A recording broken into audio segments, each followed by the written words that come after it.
Hey everybody, this is a real quick video. In case you have a JBL Bar 1300 or 1300X and you need to do a hard reset to the factory default settings on it, you're going to want to do this reset for one of two reasons. The first one is troubleshooting in case this soundbar is not working right, like it's not connecting to the network, or it's not syncing or pairing with your Bluetooth device or with the television, or anything like that, not responding. Anything like that can very often get fixed with a factory reset.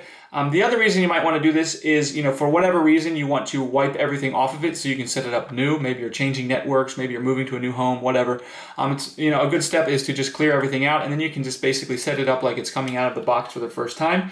To do this, the soundbar needs to be on, and as soon as the soundbar is on, we can just come in and find these buttons, the volume down, volume up, and source buttons, and you just need to press and hold all three of those buttons simultaneously for more than 5 seconds. And after those 5 seconds or so, the soundbar will automatically turn off and then reboot into its factory default state, at which point you can basically set this up as a new soundbar.